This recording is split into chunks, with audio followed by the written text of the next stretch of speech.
Bonjour à tous pour ce nouveau culte que nous allons passer ensemble. On va commencer avec quelques annonces. Alors mardi, nous aurons notre étude biblique sur Zoom, très encouragé par le nombre de participants de la semaine dernière par rapport à cette étude biblique. On continuera dans le livre de Michée, donc je vous invite à participer à cette étude biblique mardi soir à 20h30. Et puis nous espérons pouvoir mettre en place la permanence aussi par visioconférence sur Zoom. Vendredi prochain, on a eu des petits problèmes techniques ce vendredi, mais voilà, on espère que cela pourra se mettre en place vendredi prochain. Voilà un peu pour les annonces de cette semaine. J'aimerais commencer ce temps de culte aujourd'hui par un format un peu différent. La semaine dernière, il y avait uniquement la prédication. On va pouvoir chanter deux, trois cantiques ce matin. Benoît a pu envoyer quelques instrus pour qu'on puisse chanter ce matin. Alors je vais vous inviter chez vous, en famille, à chanter sur ces cantiques qui nous ont été proposés par Benoît, et ensuite on passera un temps dans la prédication.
Voilà, ça fait du bien de chanter quelques cantiques avant de pouvoir nous concentrer à la parole de Dieu. Alors, je vais vous proposer de passer un petit temps dans la prière et puis ensuite on regardera notre message de ce matin. Seigneur, on te dit merci encore pour ta grâce, merci pour tous tes bienfaits, merci parce que c'est un Dieu qui veut faire du bien à notre âme et à notre cœur encore aujourd'hui. Alors, dispose notre cœur et notre intelligence à écouter ta parole aussi afin de faire des progrès avec toi. Combien tu sais que c'est pas évident, ce côté technologique aussi, de plus être les uns avec les autres euh, à proximité, mais je te demande encore de pouvoir utiliser aussi ces moyens pour que notre vie chrétienne progresse et grandisse. Merci encore, j'ai besoin de ton aide et aide-moi Seigneur à apporter ta parole avec puissance et avec vérité au nom de Jésus-Christ. Amen. Après avoir enseigné pendant 2 ans et demi dans le livre de Romains, nous avons fait le choix avec Nininho d'enseigner à partir d'aujourd'hui l'évangile de Luc.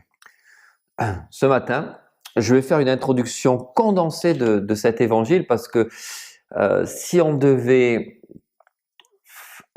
enseigner cette introduction à l'évangile de Luc, ça prendrait au moins une vingtaine d'heures. Donc je vais essayer de condenser, de synthétiser au maximum cette introduction et on essaiera aussi de voir les 4 premiers versets de l'évangile de Luc ce matin. Et la question qu'il faudra se poser à chaque message que vous allez entendre dans l'évangile de Luc est la suivante. Comment l'évangile de Luc peut fortifier ma foi et transformer ma vie? Comment l'évangile de Luc peut-il fortifier ma foi et transformer ma vie? C'est une question qu'il faudra se poser avant chaque message que nous allons voir pendant ces plusieurs semaines, mois et peut-être même années dans l'évangile de Luc, afin que cet évangile puisse vraiment réconforter, consolider notre foi en Jésus-Christ. Ce matin, je suis conscient qu'une introduction à un livre de la Bible peut paraître très académique. Mais j'espère une chose, et j'espère vraiment y arriver, c'est que ce message de ce matin ne soit pas juste un enseignement académique où vous allez avoir la tête bien remplie, mais que votre foi va grandir, que votre foi va être consolidée à la suite de ce message. Donc c'est vraiment l'idée, c'est que votre foi soit fortifiée et non votre tête bien remplie. Pour faire cette introduction de l'évangile de Luc, je me suis appuyé sur différents travaux qui ont été faits, notamment Godet, Carson, Mou, Green, et aussi d'autres auteurs que je n'ai pas mentionnés. Alors quand on fait une introduction, la question c'est par où commencer? Ce livre fait partie de ce qu'on appelle les livres synoptiques. C'est-à-dire que chaque livre apporte une vue complémentaire à un autre livre et les synoptiques sont souvent mentionnés dans les livres comme les livres de Matthieu, Marc et Luc, même si Jean apporte des fois aussi certains éléments qui sont importants à cette vue d'ensemble, c'est ça la synoptique. Cela offre une vue générale qui permet de voir tout un ensemble. Alors, nous allons commencer avec quelques caractéristiques de l'évangile de Luc. Tout d'abord, une des premières caractéristiques, l'évangile de Luc est le livre le plus long du Nouveau Testament. Luc est l'auteur qui a le plus écrit dans le Nouveau Testament. Si on enlève le livre, si Hébreu n'a pas été écrit par l'apôtre Paul, ça dépend, il y a un débat, mais je ferme la parenthèse. En tout cas, Luc est reconnu pour être celui qui a écrit le plus dans le Nouveau Testament. Il faut aussi avoir comme information que le plus ancien manuscrit que nous avons de l'évangile de Luc date du IIe siècle. Ça date pas d'hier. Et l'évangile de Luc est aussi quelque chose de particulier parce que nous pensons qu'il a écrit les livres des Actes des Apôtres. Donc l'évangile de Luc est lié au livre des Actes des Apôtres. Pourquoi? Parce que Luc, quand nous lisons l'introduction de Luc et l'introduction de Actes des Apôtres, nous voyons qu'il s'adresse au même personnage, Théophile, que nous reprendrons un peu plus loin dans la prédication. Nous voyons aussi que dans l'évangile de Luc, la conclusion de Luc est en lien avec le début des Actes des Apôtres. Et l'évangile de Luc montre un mouvement vers Jérusalem alors que les Actes des Apôtres vont montrer un mouvement hors de Jérusalem. Donc une compilation cohérente. On commence à Nazareth, on va à Capernaum, on arrive à Jérusalem, où l'œuvre de notre Seigneur Jésus-Christ va avoir lieu pour la crucifixion et la résurrection. Et puis ensuite, on va partir de Jérusalem et on va commencer à quitter Jérusalem, Samarie, puis on va monter au nord, et puis ensuite, on va aller jusqu'à Rome. Donc vraiment une beauté, cet ensemble de livres écrits par Luc, l'évangile de Luc et les Actes des Apôtres, qui sont souvent des ouvrages qu'on conseille de lire en même temps et ensemble pour avoir une meilleure vue d'ensemble historique de l'œuvre de Jésus et de la naissance de l'Église locale. Godet a écrit ceci: « De Nazareth à Rome, c'est un drame unique qui a été donné à Luc seul de retracer. » Alors la question qu'il faut qu'on se pose maintenant, c'est qui était Luc? Qui était Luc? Alors il est nommé dans 3 passages. Luc est nommé dans 3 passages. Je vous donne le premier passage dans Colossiens 4, 14. Luc, le médecin bien-aimé, vous salue. Et puis dans Philémon, chapitre 1, verset 24, Épaphrase, prisonnier avec moi, te salue ainsi que Marc, Aristarque, Démas, Luc, mes compagnons d'œuvre. Et puis enfin, 3e passage dans 2 Timothée 4, 11, Luc seul est avec moi.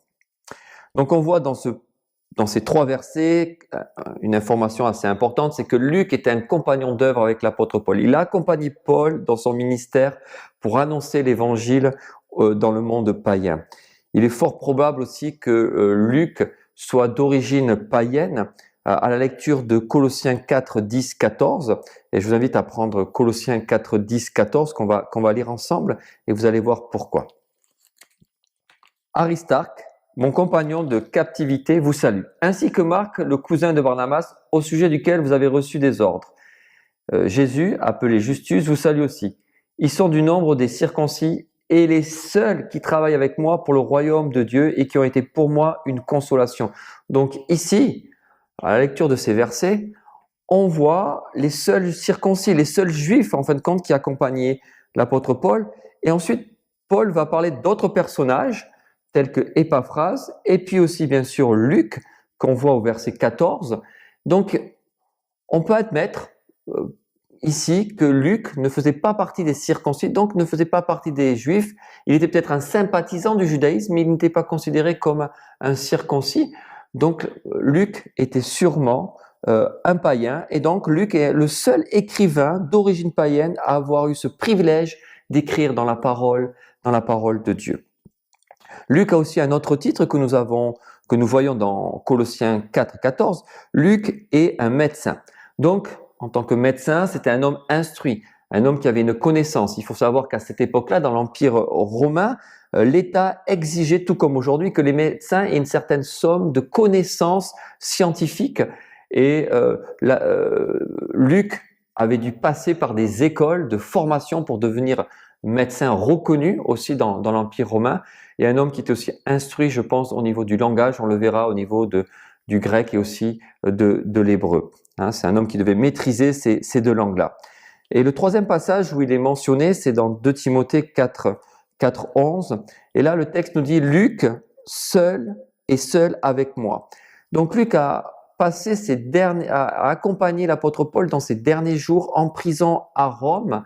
Il était là pour sûrement le soigner. Et s'il était là pour le soigner, c'est parce que sûrement les autorités romaines ont accepté que Luc puisse accompagner Paul de par sa profession de médecin. Et Luc a eu ce privilège de sûrement recueillir les dernières informations ou les dernières pensées de l'apôtre Paul aussi pour l'Église. Et on pense que cet emprisonnement était vers l'an 60, dans 65, 66 à peu près. Donc Luc seul partage, nous dit le texte, cette captivité avec Paul. Une autre question qu'on peut se poser, est-ce que cet évangile a été reconnu dans les premiers siècles comme écrit par Luc? Vous savez, c'est souvent un débat par rapport à un livre. Est-ce que ce livre est bien authentique? Est-ce qu'il est bien reconnu par l'Église primitive et par les chrétiens qui vont continuer à lire la parole de Dieu? La réponse est oui. C'est un livre qui a été reconnu rapidement par l'Église primitive et par les pères de l'Église. Et nous avons quelques citations que je vais me permettre de vous faire. Au cours du second siècle, nous trouvons chez Irénée, vers 180, la mention de notre évangile avec le nom de son auteur. Luc, compagnon de Paul, consigna dans un livre l'évangile prêché par celui-ci. Et il est cité plus de 80 fois. Un peu plus tôt, nous avons un autre homme, vers l'an 170, qui nous parle de Luc, et ça a été mis dans les fragments dits de Muratori, qui contient une liste des écrits bibliques, et les paroles ont été les suivantes. En troisième lieu, le livre de l'Évangile selon Luc. Luc, ce médecin, après l'ascension de Christ, ayant été pris par Paul comme son aide en raison de son zèle pour le droit ou pour la justice, rédigea l'Évangile en son propre nom d'après sa manière de voir, car il n'avait pas vu non plus le Seigneur en la chair et selon qu'il était parvenu à se renseigner. C'est ainsi qu'il a commencé à raconter depuis la naissance de Jean. Donc là, on voit plusieurs éléments, en tout cas 2 éléments importants pour voir que cet évangile de Luc était reconnu par les pères, certains pères de l'Église et aussi par l'Église primitive, que son auteur était bien Luc. La date, ça c'est une autre question souvent qu'on se pose dans une introduction d'un livre de la Bible. Quelle date? Parce que ni dans l'évangile de Luc, ni dans les Actes des Apôtres, on a d'indications qui nous parlent de la chute de Jérusalem. Donc, on en déduit que ce livre a dû être écrit avant l'an 70. Certains pensent que c'est après, mais je vais rester sur cette position qu'on est avant l'an 70. Nous allons voir aussi autre chose, quelques spécificités de ce livre. Luc possède une richesse d'expression très supérieure à celle dont disposent les 2 autres livres synoptiques qui sont Matthieu et Marc. Tout cela, la raison est à mon avis parce que Luc était quelqu'un d'instruit. Il a un grec, comme la plupart des théologiens ou des experts en grec disent qu'il a un grec pur, un grec qui est vraiment très juste au niveau de l'écriture, mais aussi avec un fond hébraïque. Donc on voit qu'il avait aussi une connaissance du monde juif et de la langue aussi araméenne et de l'hébreu. Donc ça, ce sont des spécificités à Luc. Il faut aussi savoir que dans ces spécificités, il y a plus de 500 versets qui sont propres à Luc. Ça veut dire qu'il y a un tiers des versets qui nous parlent de la vie de Jésus qui sont réservés à Luc. Donc c'est quelque chose qui est vraiment très intéressant. Si on n'avait pas eu ce tiers d'informations, on aurait perdu beaucoup de choses sur la connaissance ou l'instruction de notre Seigneur Jésus, mais par les recherches, les investigations de Luc, tout cela nous est parvenu, bien sûr, dirigé par notre Dieu et la souveraineté de Dieu. Il y a aussi d'autres choses qui sont importantes de voir quand on parle d'une introduction d'un livre de la Bible, ce sont les buts et les objectifs du livre. Et là, on va voir les buts et les objectifs de cet évangile. Un des buts de cet évangile était d'encourager ce personnage Théophile, comme je vous l'ai dit tout à l'heure, on le verra un peu plus tard, qui était un homme qui avait besoin d'être rassuré, consolidé dans sa foi. Donc ça, c'est un des premiers buts de pourquoi l'évangile aussi a été écrit. Un autre objectif de ce livre, c'est la révélation du plan de Dieu. Dieu est en train d'accomplir son plan et à travers l'évangile de Luc, on va voir comment ce Dieu qui a préparé son plan de toute éternité va le réaliser événement après événement. Et pourquoi je dis cela? C'est parce que on va voir dans l'évangile de Luc une série de « il faut que ». Et je peux vous inviter à regarder quelques-uns de ces versets. Il faut que le plan de Dieu soit réalisé. Alors prenez avec moi plusieurs versets. On va commencer avec Luc 2, 49, puis nous verrons Luc 4, 43, Luc 9, 22, Luc 13, 33, Luc 17, 25, Luc 19, 5, 22, 37, 14, 44, et je me permettrai de glisser aussi Acte 28, 28, pour voir encore le merveilleux plan de Dieu réalisé dans cet évangile de Luc. Donc prenons les versets ensemble. Luc 2, 49. Il leur dit, « Pourquoi me cherchez-vous? Ne saviez-vous pas qu'il faut que je m'occupe des affaires de mon Père ?» 4, 43. Mais il leur dit, « Il faut aussi que j'annonce aux autres villes la bonne nouvelle du royaume de Dieu, car c'est pour cela que j'ai été envoyé. » 9, 22. Il ajouta qu'il fallait que le Fils de l'homme souffre beaucoup, qu'il soit rejeté par les anciens, par les principaux sacrificateurs et par les scribes, qu'il soit mis à mort et qu'il ressuscite le troisième jour. 13, 33.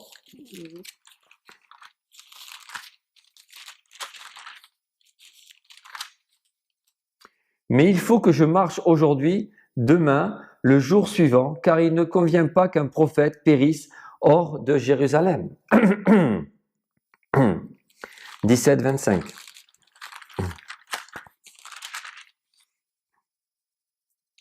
Mais il faut auparavant qu'il souffre beaucoup et qu'il soit rejeté par cette génération. 22, 37. 7. Car je vous le dis, il faut que cette parole qui est écrite s'accomplisse en moi. Il a été mis au nombre des malfaiteurs, et ce qui me concerne est sur le point d'arriver. Puis en 24, 44. Puis il leur dit, c'est là ce que je vous disais lorsque j'étais encore avec vous, qu'il fallait que j'accomplisse tout ce qui est écrit de moi dans la loi de Moïse, dans les prophètes et dans les psaumes. Un autre objectif très clair de Luc dans son évangile, c'est le salut. Un salut offert au monde entier. Luc est celui qui utilise le plus souvent le verbe sozo, donc le verbe sauver, dans le Nouveau Testament. Jésus est venu pour pardonner, pour sauver des hommes et des femmes qui étaient perdus, qui étaient loin de lui. Il est venu pas seulement pour sauver le peuple juif, mais aussi le monde entier, pour que toutes les nations aussi se tournent vers lui. Et la bonne nouvelle, c'est que le salut n'est pas arrivé seulement pour les Juifs, même s'il est venu premièrement pour les Juifs, mais aussi pour le monde entier. Et ça, Luc va nous le mentionner, va nous le rapporter, et puis on le verra aussi dans les Actes des Apôtres. Mais il faut aussi garder en tête, parce que certains pensent que Luc ne parle pas du tout et ne s'intéresse pas du tout au monde juif. Ça aussi, ça serait une erreur de penser comme cela. Luc s'intéresse aussi aux Juifs. Il y a eu des conversions de Juifs qu'on va retrouver dans l'évangile de Luc. On voit que Luc, comme Jean, est quelqu'un qui s'intéresse au temple et aussi beaucoup à Jérusalem. Donc on ne peut pas exclure que Luc ne s'intéresse pas aux Juifs. Mais il est vrai que Luc va rappeler la grâce que Dieu offre aux non-Juifs. Et on voit plusieurs passages dans cet évangile, notamment le centurion romain, mais aussi cette parabole du Samaritain. Donc voilà, Luc va ouvrir une part de l'enseignement de notre Seigneur Jésus-Christ qui va s'adresser aussi aux nations. Et Luc veut aussi attirer notre attention dans un autre objectif de cet évangile sur l'importance de prendre soin des plus démunis. Jésus ne fuit pas les gens en marge de la société juive. Jésus va s'intéresser à une population qui est pauvre. Jésus va s'intéresser à une population de gens qui avaient une mauvaise vie. Jésus va s'intéresser aussi aux femmes dans la Bible parce que c'était aussi une catégorie qui était mise de côté. Donc Jésus va s'intéresser aux personnes en marge de la société juive et Luc va prendre le temps d'expliquer, de mettre en valeur cela. Nous verrons aussi que Luc accentue un peu plus que Matthieu et Marc sur le rôle du Saint-Esprit. Et puis, nous verrons aussi toute la structure géographique de la part de Luc, d'où on part, de Nazareth, pour finir à Jérusalem. Il marque vraiment son livre aussi par des lieux géographiques.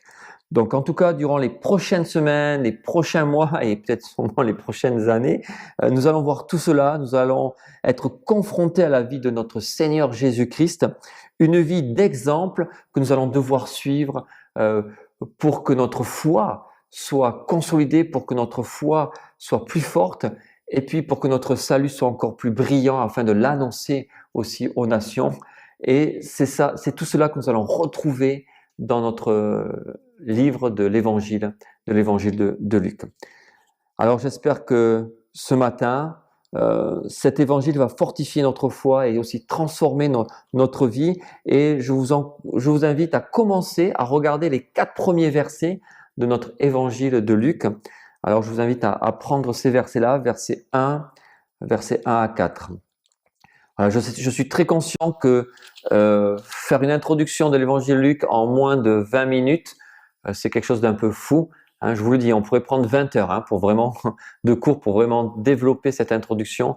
Mais si vous avez envie d'aller plus loin, voilà, on peut vous fournir des outils, des livres pour approfondir aussi cette introduction. J'ai essayé de synthétiser. Maintenant, ce qui m'intéresse, c'est de vraiment rentrer dans le texte et de pouvoir l'exposer afin que notre foi puisse être fortifiée et qu'on puisse grandir aussi à travers l'écriture. Alors, je vous invite à prendre Luc chapitre 1, versets 1 à 4. Plusieurs ayant entrepris de composer un récit des événements qui se sont accomplis parmi nous, suivant ce que nous ont transmis ceux qui ont été des témoins oculaires dès le commencement et sont devenus des ministres de la parole. Il m'a aussi semblé bon, après avoir fait des recherches exactes sur toutes ces choses depuis leur origine, et de te les exposer par écrit d'une manière suivie. Excellent Théophile, afin que tu reconnaisses la certitude des enseignements que tu as reçus. Dans ce prologue, cette petite introduction, Luc se compare à un voyageur qui s'efforce de remonter jusqu'à la source d'un fleuve, et quand il arrive à la source de ce fleuve, il va redescendre dans l'autre sens, en longeant les rives et en observant tout ce qui se passe tout le long de ce fleuve-là.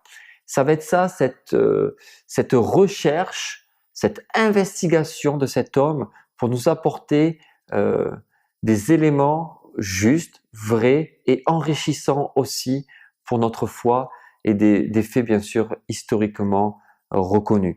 Donc, si on devait donner un petit titre à ces 4 petits versets, Luc laisse la parole aux faits. Luc laisse la parole aux faits.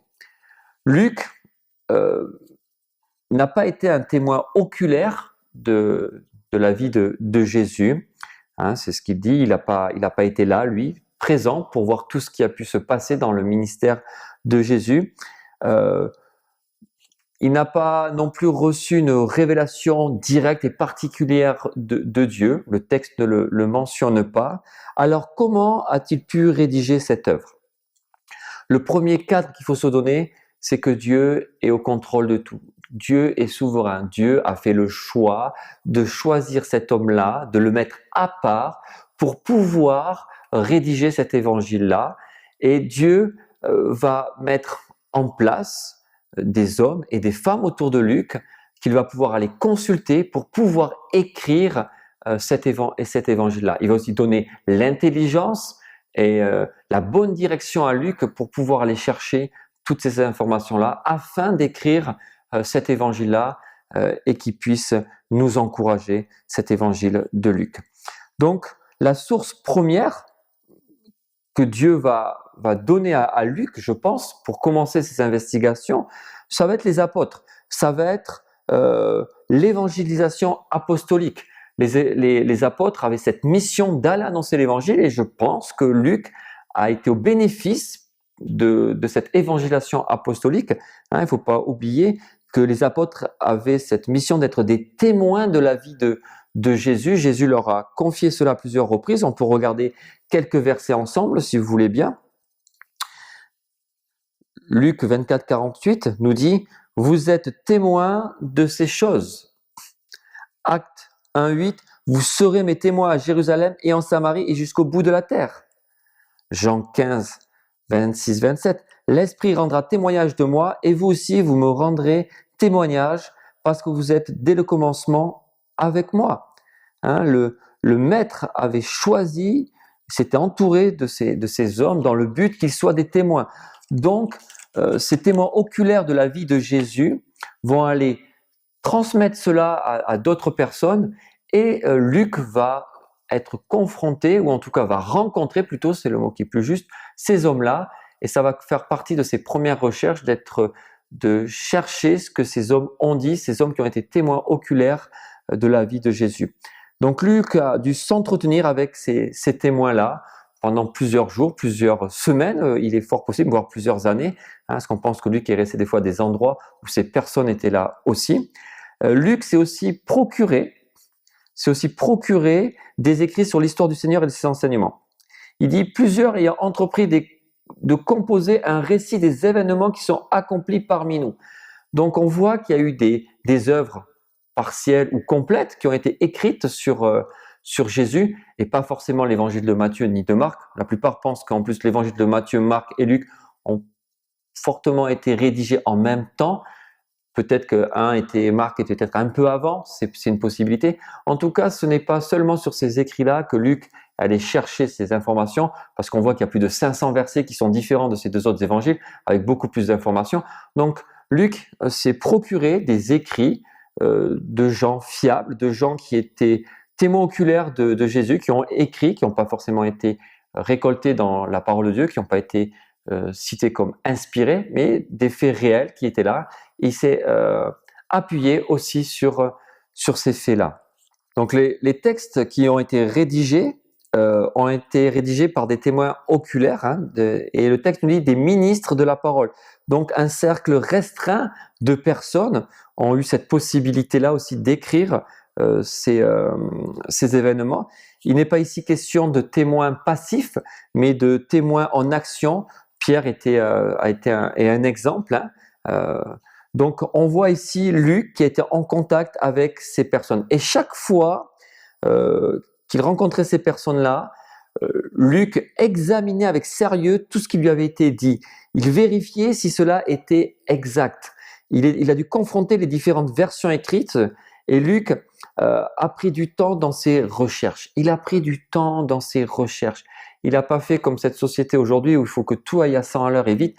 Non, Luc a pris du temps. Pourquoi il a pris du temps?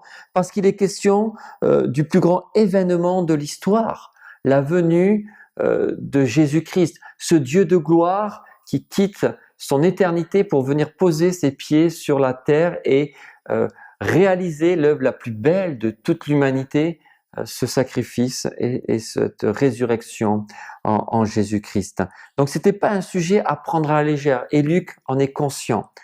Autre information importante qu'il faut pas oublier, c'est que nous sommes dans une culture où la tradition orale a une grande place, comme aujourd'hui dans d'autres traditions. Et Luc donc s'est appuyé bien sûr sur des écrits, on le voit au verset 1, mais il est possible aussi que Luc se soit appuyé sur des traditions orales. Pourquoi on s'appuie là-dessus? C'est parce que le mot transmis au verset 2 peut s'appliquer à une transmission orale. C'est le même mot que nous pouvons retrouver en Acte 16, verset 4, où il est question d'une transmission orale. Donc dire que Luc s'appuie uniquement sur des traditions écrites n'est pas suffisant. Je pense que Luc s'est appuyé sur une tradition écrite et une tradition orale pour pouvoir rédiger aussi son évangile, et tout ça bien sûr dirigé et par ce plan divin, par notre Seigneur dans la rédaction de cet évangile. Donc il n'y a pas de problème de pouvoir s'appuyer sur une tradition orale, surtout dans des cultures où il y avait un grand sérieux dans la tradition orale. On ne modifiait pas les choses. Luc s'est approché de personnes fiables. Et il faut surtout pas oublier que Luc était un personnage ou une personne consciencieuse de par son métier, mais de par aussi son caractère. C'était une personne qui voulait faire les choses de manière sérieuse, un vrai chercheur pour apporter des faits authentiques. Luc a fait une recherche historique minutieuse, et on va le voir, je vous le dis, durant les semaines et les mois qui vont suivre dans cet évangile. Il faut aussi comprendre que Luc n'a pas entrepris cette œuvre uniquement pour son ami Théophile, même si on va voir ça à la fin du verset 3 et verset 4. Mais il faut savoir qu'il y avait une population à Jérusalem et en Israël où la plupart des gens ne parlaient plus l'hébreu ni l'araméen.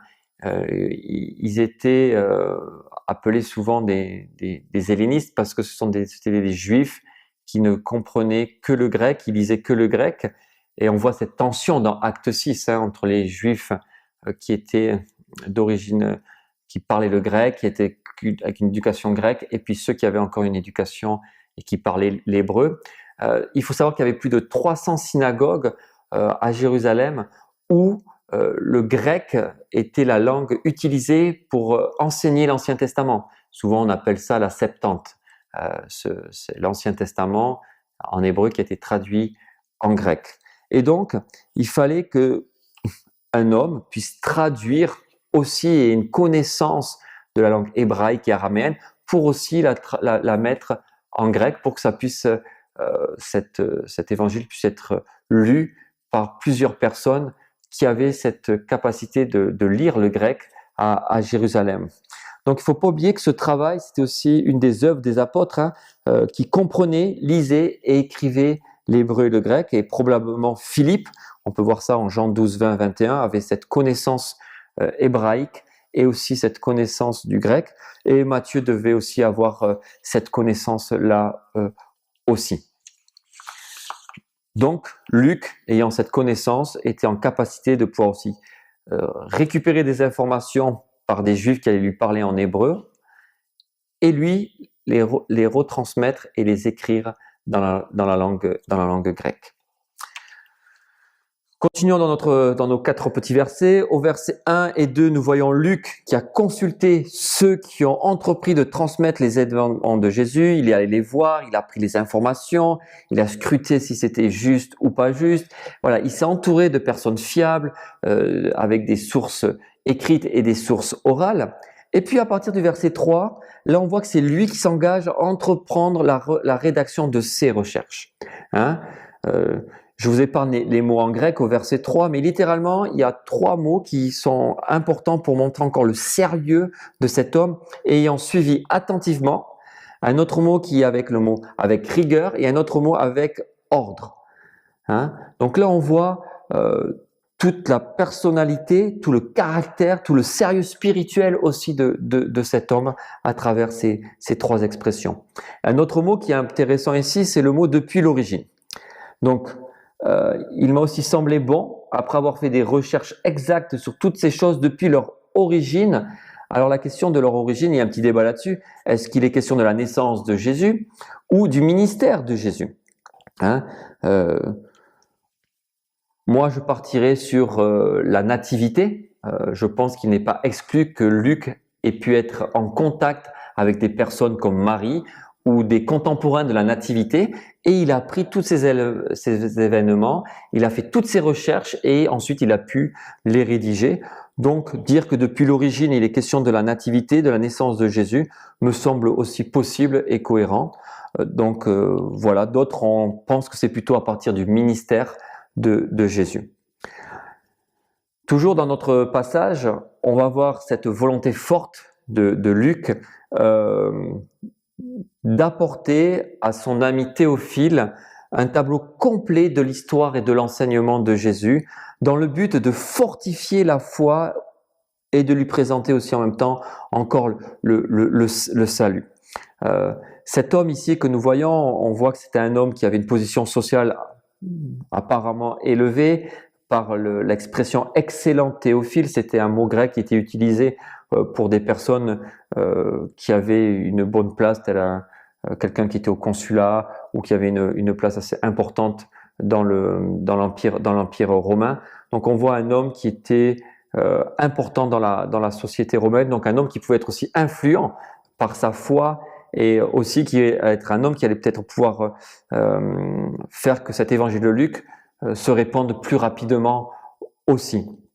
Cet homme-là était sûrement un homme d'origine grecque par son nom, un nom assez commun à cette époque-là. Beaucoup de de personnes ont essayé de trouver qui était vraiment ce Théophile à cette époque-là, mais il y a au moins 7, 8 possibilités. C'est un peu compliqué. En tout cas, c'était un homme qui avait d'origine grecque, et du coup, c'était bien aussi que cet évangile soit rédigé en grec. Mais cet homme-là, il avait besoin de certitude quant aux choses qu'il avait entendues ou lues, afin que tu reconnaisses la certitude des enseignements que tu as reçus. Il était possible que cet homme soit troublé par son entourage, de remettre en question la véracité de l'écriture, la véracité en tout cas de qui était Jésus, de ses enseignements, autant de sa naissance, de son incarnation, que de ses miracles, ou même encore de sa résurrection, et d'autant plus encore sa résurrection. Donc Luc va être là pour réconforter son ami, consolider sa foi, le fortifier à tenir bon face peut-être à toute cette pression qu'il avait autour de lui, dans un cercle sûrement d'une haute société qui ne voulait pas entendre parler de l'évangile. Mais ces choses n'ont pas changé aujourd'hui. Aujourd'hui, nous avons aussi des périodes dans notre vie chrétienne de doute, des fois même par rapport à l'écriture, par rapport à Jésus, par rapport à qui il est, par rapport à ce qui va arriver. Et c'est pour ça qu'il est bon de revenir dans l'écriture pour qu'elle puisse apaiser notre foi, consolider notre foi, donner de la force et de la beauté à notre salut en Jésus-Christ. Et c'est pour ça que ces écrits sont très très importants encore aujourd'hui pour nous, pour faire du bien à notre âme. Alors, si je vous laissais avec deux applications, peut-être par rapport à tout ce qu'on vient d'entendre et de voir et de lire, la première responsabilité en tant que chrétien, encore aujourd'hui, c'est de rechercher si ce qu'on entend et ce qu'on lit est vrai par rapport à l'écriture.